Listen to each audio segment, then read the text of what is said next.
Welcome back once again बालकों एवं बालिकाओं। आज हम देखेंगे क्वेश्चन नंबर 5। क्वेश्चन नंबर 5 के दो पार्ट हैं, वन बाय वन करके हम देखेंगे। तो क्वेश्चन क्या दिया हुआ है वो पढ़ लेते हैं। निम्नलिखित समांतर श्रेणियों में से प्रत्येक श्रेणी में कितने पद हैं? इंग्लिश में find the number of terms in each of the following AP. में आपको एपी दिया हुआ है जिसमें पहला टर्म, दूसरा टर्म, तीसरा टर्म दिया हुआ है और लास्ट टर्म दिया हुआ है। अब इसमें टोटल कितने टर्म होंगे ये पूछा जा रहा है, कितने पद होंगे। तो आइए इसका सॉल्यूशन देखते हैं। इसमें दिया हुआ क्या है? दिया हुआ है प्रथम पद, ए से डिनोट करते हैं।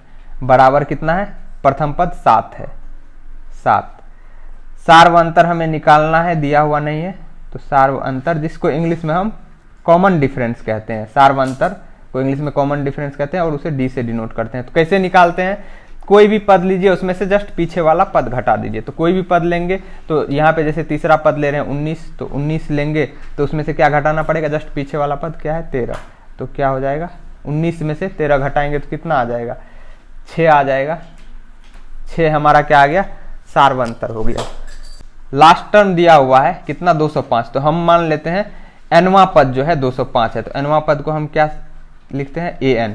an बराबर कितना है? 205 है। किसी एपी के nवें पद का फॉर्मूला क्या होता है? an बराबर a plus n minus 1 into d, जहां a क्या होता है? प्रथम पद होता है। d क्या होता है? सार्व अंतर होता है। यहाँ पे n क्या है? n जो टर्म है, टर्म कितने नंबर का वो टर्म है उसका वैल्यू यहाँ पे आता है। तो अब यहाँ पे हम an के जगह पे ये वैल्यू पुट कर देते हैं। तो क्या लिख सकते हैं? a का वैल्यू क्या है? 7 है। तो लिख दीजिए 7 प्लस n तो हमें पता नहीं है, वो निकालना है। तो क्या हो जाएगा? n माइनस 1 इंटू डी का वैल्यू हमने निकाल रखा है 6 बराबर कितना हो जाएगा? an के जगह पे हमने इस इक्वेशन में वैल्यू पुट किया और 205 के इक्वल कर देंगे, 205 के इक्वल कर देंगे। अब इसको सिंप्लीफाई करेंगे, सिंप्लीफाई करेंगे तो ये इक्वेशन बन गया। इक्वेशन को सिंप्लीफाई कीजिए तो सिंप्लीफाई करने कितना आ जाएगा? 7 प्लस 6 गुना होगा इस ब्रैकेट के दोनों टर्म के साथ, तो यहाँ हो जाएगा 6n। अब माइनस 6 हो जाएगा, माइनस 1 से 6 गुना करेंगे तो माइनस 6 बराबर कितना हो जाएगा? 205। अब हमें जिसका वैल्यू निकालना है उसको LHS में रखेंगे, बाद बाकी सबको RHS भेजेंगे। तो हमें 6n को अभी LHS में रखना है, बाद बाकी सब RHS जाएगा। तो इधर 205 पहले से ही था और ये 6 इधर जाएगा तो प्लस 6 हो जाएगा। इधर माइनस में है, इधर जाएगा तो प्लस हो जाएगा, क्योंकि साइड चेंज होता है तो साइन भी चेंज होता है। और ये 7 प्लस में है तो इधर जाएगा तो माइनस हो जाएगा, है ना। कोई ये नहीं कहेंगे कि 7 का साइन प्लस कहाँ है, शुरू में कोई साइन नहीं लिखा रहता है तो वो प्लस का ही होता है, ठीक है। अब इसको सिंप्लीफाई कीजिए, 6n बराबर कितना हो जाएगा? तो 205 में 6 जोड़ेंगे तो 211 हो जाएगा। 211 में से 7 घटा दीजिए तो कितना हो जाएगा? 204 बचेगा। तो हमें क्या निकालना है? n निकालना है ना। तो n के साथ 6 किस चीज में है? मल्टीप्लाई में है, तो इधर जाएगा तो डिवाइड में। तो n बराबर क्या हो जाएगा? 204 और डिवाइडेड बाय 6। अब कट रहा है तो काटेंगे।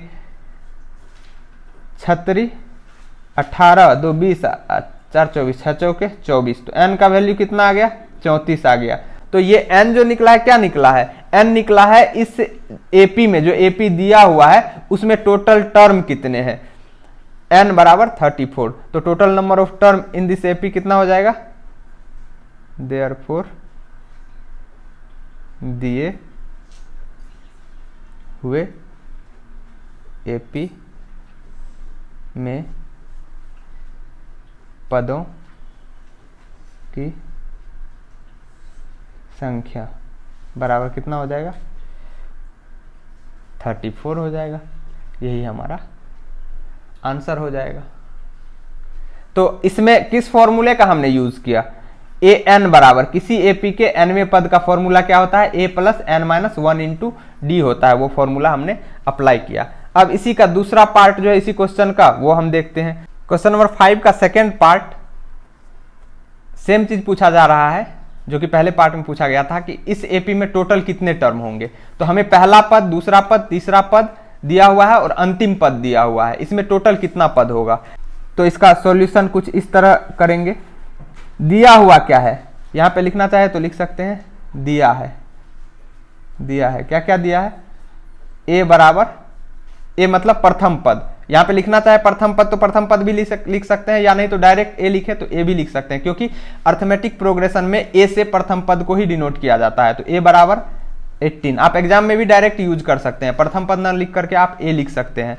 ए बराबर 18। डी हमें निकालना है ए एन बराबर एनवा पद, अंतिम पद को हम ए एन से डिनोट करते हैं। तो ए एन बराबर कितना है -47, ठीक है। डी हमें नहीं दिया हुआ है, डी निकालेंगे। डी किसको कहते हैं, सार्वंतर को। तो ये सभी नोटेशन आप यूज कर सकते हैं एग्जाम में डायरेक्ट। डी बराबर कितना हो जाएगा, कोई भी पद लीजिए उसमें से जस्ट पीछे वाला पद घटा दीजिए। तो हम यहाँ पे दूसरा पद ले रहे हैं, उसमें से जस्ट पीछे वाला पद ये घटाएंगे। तो कितना है दूसरा पद, 15 सही 1/2। इसमें से घटाएंगे कौन, इससे जस्ट पीछे कौन है, 18 है, तो 18 घटा देंगे।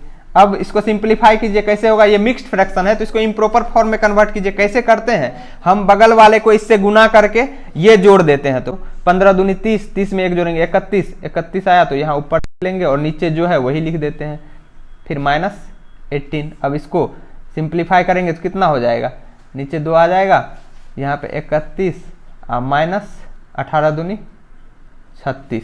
तो इसको सिंप्लीफाई करेंगे तो कितना आ जाएगा, -5/2। ये हमारा डी का वैल्यू आ गया।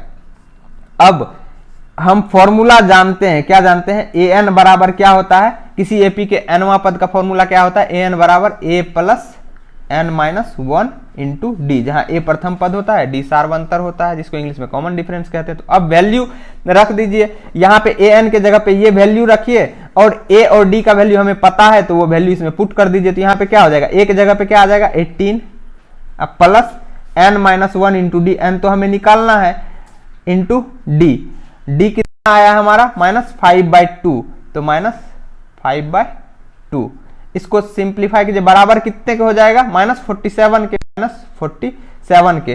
तो इस इक्वेशन में हमने यहाँ ए एन जो है, ए एन के जगह पे ये वैल्यू रखा है, ये RHS, इस इक्वेशन का RHS, ए एन बराबर जो फॉर्मूला होता है। अब इसको सिंप्लीफाई करेंगे तो ये तो इक्वेशन बन गया, इक्वेशन को सिंप्लीफाई कीजिए तो कितना आ जाएगा 18, और यहाँ पे मल्टीप्लाई करेंगे -5/2 को n से, तो कितना हो जाएगा -5n/2।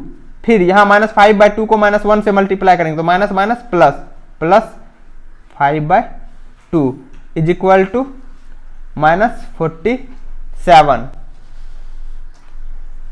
अब यहाँ पे क्या हो जाएगा, जो कांस्टेंट टर्म है वो RHS चला जाएगा और n वाला टर्म इधर रह जाएगा, तो कितना हो जाएगा -5n/2 इज इक्वल टू -47, और यहाँ पे ये माइनस हो जाएगा, इधर जाएगा तो इधर प्लस में है तो -18, और ये इधर प्लस में है 5/2 तो इधर जाएगा तो -5/2 हो जाएगा। अब इसको सिंप्लीफाई कर लीजिए, सिंप्लीफाई करेंगे तो क्या हो जाएगा, -5n/2 इज इक्वल टू, सबका एलसीएम लेंगे तो क्या हो जाएगा 2 हो जाएगा नीचे, क्योंकि इसके नीचे कुछ नहीं है तो क्या होता है 1 होता है, एलसीएम 2 आ जाएगा। अब यहाँ पे 47 दूनी 40 दूनी 80 और 7 दूनी 14, तो 80 14 94, -94 -36 -5। इसको सिंप्लीफाई करके लिखेंगे तो यहाँ पे लिखिए -5n/2 इज इक्वल टू 94 36 5, 6 4 10 5 15 का 5 हासिल 1 9 1 10 3 13 135, तो -135/2। अब ये माइनस ऐसे उड़ा दिया, हमें तो n चाहिए ना, तो हम यहाँ से n बराबर लिखेंगे, क्या हो जाएगा 135/2, और यहाँ पे डायरेक्ट लिख दीजिए 2 ऊपर जाएगा और 5 नीचे आएगा, क्योंकि इधर जो गुना में है इधर भागा हो जाएगा, इधर जो भागा में है इधर गुना हो जाएगा। तो 2 से 2 कटा, 5 से ये कटेगा, कितने बार में 5 का 5 5 दूनी 10 और 5 7 35, तो 27 बार में। तो n का वैल्यू कितना आ गया 27 आ गया। तो यहाँ पे लिख दीजिए n बराबर 27, मतलब दिए हुए एपी में टोटल पदों की संख्या कितनी होगी 27 होगी। देयरफॉर दिए गए एपी में पदों की संख्या बराबर 27। यही हमारा आंसर हो जाएगा। तो उम्मीद करता हूं आपको सॉल्यूशन समझ आया होगा। अगर आप चैनल पे नए हैं तो चैनल को लाइक शेयर एंड सब्सक्राइब करके बेल आइकन को दबा दीजिए ताकि नए वीडियो का नोटिफिकेशन आपके मोबाइल तक पहुंच पाए। फिर मिलेंगे अगले वीडियो में बहुत ही जल्द। तब तक के लिए नमस्कार, जय हिंद।